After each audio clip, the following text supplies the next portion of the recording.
आज आपण उपमा कसा करायचा ते बघतोय। त्यासाठी मी इथे जाड रवा घेतलेला आहे।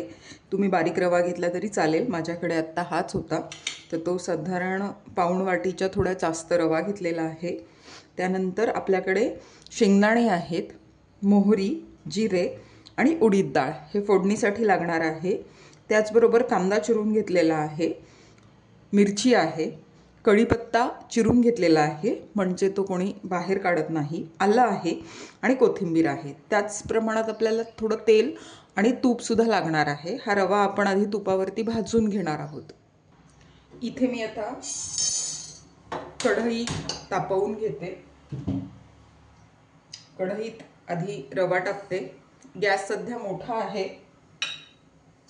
थोड्या वेळानंतर मी गॅसची फ्लेम कमी करेल, कारण आत्ताच अजून तापलेला नाही आहे कढई। आधी हा रवा मी मंद गॅसवरती अर्धा भाजून घेणार आहे, त्यानंतर मग तूप टाकणार आहे। आता कढई तापलेली आहे आणि रवा देखील गरम झालेला आहे, तर मी गॅस बारीक करते आणि असाच आता ह्या रव्याला आपण छान आधी भाजून घेऊ। आता कोरडा रवा माझा भाजून झालेला आहे। आता मी तूप टाकणार आहे, तर साधारण 2 चमचे तूप मी टाकणार आहे आणि तुपावरती हा रवा छान भाजून घेणार आहे। गॅसची फ्लेम मंदच आहे। तुम्हाला तूप जास्त आवडत नसेल तर तुम्ही थोडं कमी केलं तरी काही हरकत नाही आहे।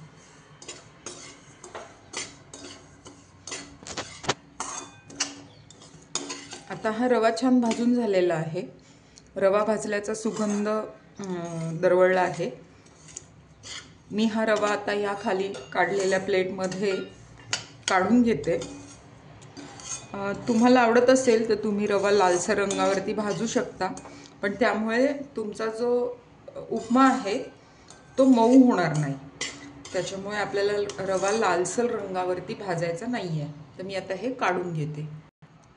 आता आपण आधी शेंगदाणे भाजून घेणार आहोत। तर मी तेल टाकलेलं आहे। तेल तुम्ही तुमच्या आवडीप्रमाणे टाकू शकता। तर आता गॅसची फ्लेम थोडी मोठी केलेली आहे। स्वयंपाकामध्ये गॅसची फ्लेम कमी जास्त करत राहावी लागते, त्यामुळे आपल्या पदार्थाची जी काही उष्णता आहे, जेवढी त्याला गरजेची आहे तेवढीच आपल्याला देता येते। आता मी हे अर्धी पाऊण वाटी घेतलेले शेंगदाणे मस्त तळून घेणार आहे। आता गॅसची फ्लेम मी मंद करते। छान शेंगदाणे आपण तळून घेऊया।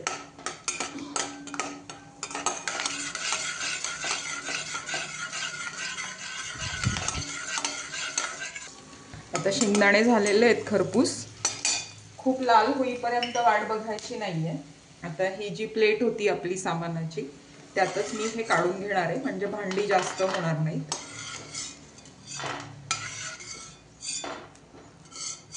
आणि लगेच आता आपण फोडणी करून घेऊया। तर गॅसची फ्लेम आता मी थोडी मोठी केलेली आहे। तेल तापवून घेते। सगळ्यात पहिल्यांदा मी मोहरी टाकणार आहे। मोहरी झाल्यानंतर मोहरी तडतडू देणार आहे। मोहरी झाल्यानंतर ही जी उडीद डाळ आपण घेतलेली होती ती टाकणार आहे। आता मी गॅसची फ्लेम कमी करते। आता ही जी उडीद डाळ घेतलेली होती ती आपण आपल्या फोडणीत टाकूयात।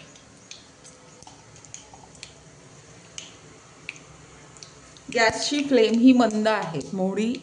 मोहरी तडतडल्यानंतर मग मी उडीद डाळ टाकलेली आहे। आता गॅस मी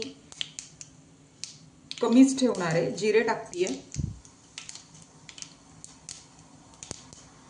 त्यानंतर मिरची आणि कढीपत्ता,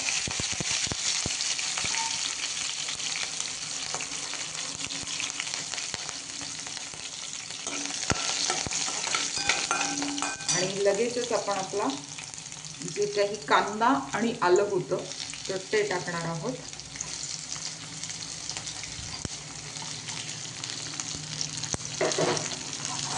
कांदा मला उभा आवडतो म्हणून मी उभा चिरलाय। तुम्हाला दाताखाली आलेला आवडत नसेल तर तुम्ही चौकोनी कांदा चिरू शकता। आता गॅसची फ्लेम मी मोठी केलेली आहे आणि हा कांदा थोडासा परतून घेणार आहे. त्याचबरोबर अर्धी कोथिंबीर मी आत्ता टाकते आणि अर्धी उकळी आल्यानंतर.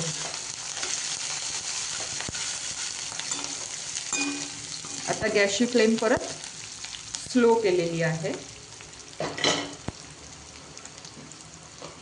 थोडंसं मीठ टाकून घेणार आहे मी. आपण जे मीठ घेतलेलं होतं त्यातलं थोडं मीठ मी आत्ता टाकणार आहे. परत गॅस वाढवलेला आहे. मी कुठेही रेसिपी स्टॉप केलेली नाहीये, ही कंटिन्युअस चालू आहे. मीठ टाकल्यामुळे आपला कांदा पटकन शिजतो. आता जो बारीक केलेला आहे गॅस, आता जो आपण उपमा करतोय तर ज्या वाटीनी आपण प्रमाण घेतलेलं आहे, तर रवा माझ्याकडे जो आहे तो जाड आहे, त्याच्यामुळे साधारण मी 3 ते 3.5 वाट्या पाणी ह्या उपम्याला टाकणार आहे. आता कांदा आपल्याला हवा तसा झालेला आहे. उपम्या करण्याच्या पद्धती वेगवेगळ्या आहेत. मी कधी ह्याच्यात आहे ना पाणी दुसऱ्या साईडला गरम करते आणि ते गरम पाणी ह्यात टाकते, मग आपला उपमा पटकन होतो. आता मी गॅसची फ्लेम मोठी करते आणि 3 ते 3.5 वाट्या पाणी मी या उपम्यात टाकते.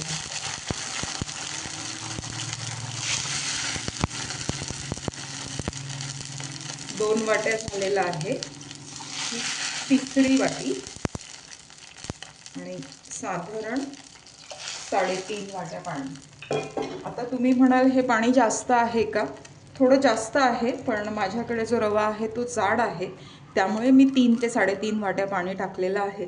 तुमच्याकडे जर बारीक रवा असेल तर तुम्ही 2.5 ते 3 पट पाणी एवढं पुरेसं होतं. तर बारीक रवा असेल तर एका वाटीला तुम्ही साधारण 2.5 वाट्या पाणी टाकणं अपेक्षित आहे.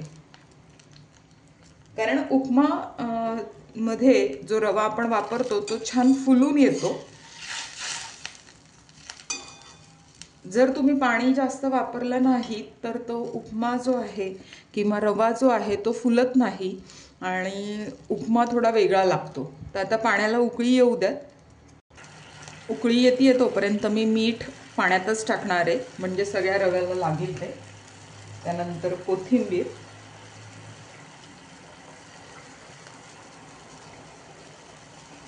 मीठ थोडंसं मला कमी वाटतंय, त्यामुळे मी थोडं मीठ अजून वाढवतीये.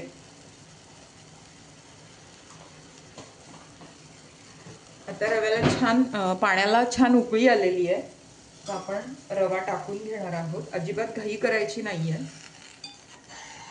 कारण इथे जर एकदम रवा टाकला गेला तर त्याच्या गुठळ्या होतात आणि रव्याच्या गाठी फोडणं खूप अवघड होऊन जातं.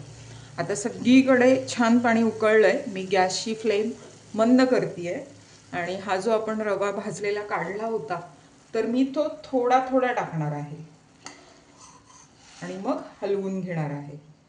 आपण रवा तुपावरती भाजलेला आहे, त्यामुळे त्याचा प्रत्येक दाणा जो आहे तो मोकळा आहे.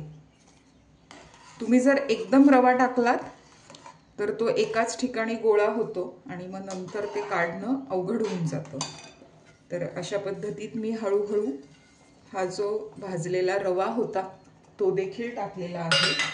तुम्हाला आत्ता पाणी वाटतंय जास्त, पण हे नंतर आपण एक दोन तरी कडकडीत उकळ्या घेणार आहोत. आता हे जे मी शेंगदाणे काढलेले होते ते ह्या प्लेटमध्ये काढून घेते, म्हणजे आपली भांडी जास्त होणार नाहीत. आणि तेच झाकण ठेवून मी 2 वाफा घेणार आहे.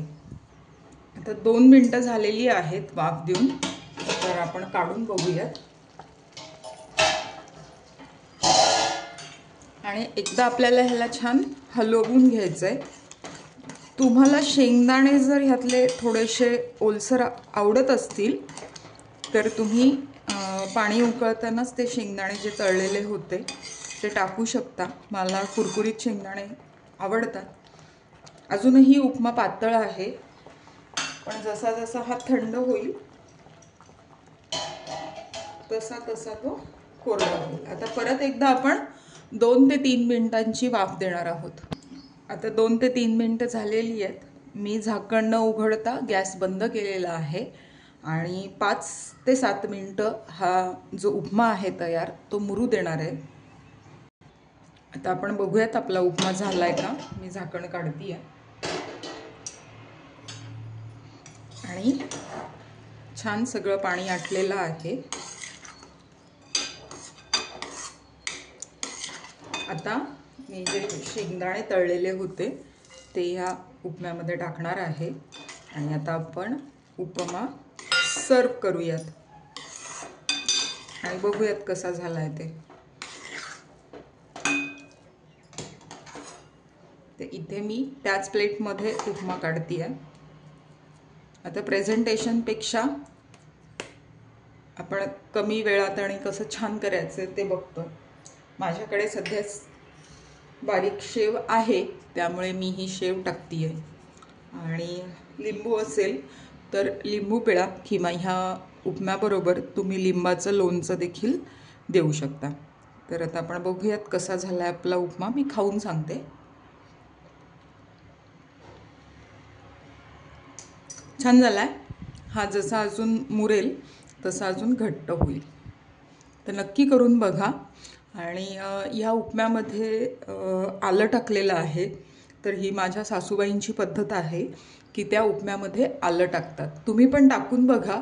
सवय नसते तेव्हा आपल्याला ती चव आवडत नाही, पण 1-2-3 वेळेस टाकल्यानंतर तुम्हाला ते आवडायला लागेल. मला पण जेव्हा सासूबाई असा उपमा करत होत्या तेव्हा आवडत नव्हता, पण आता सवय झाली आणि आवडतो देखील आहे. तर नक्की करून बघा आणि कमेंटमध्ये सांगा कसा झाला आहे ते.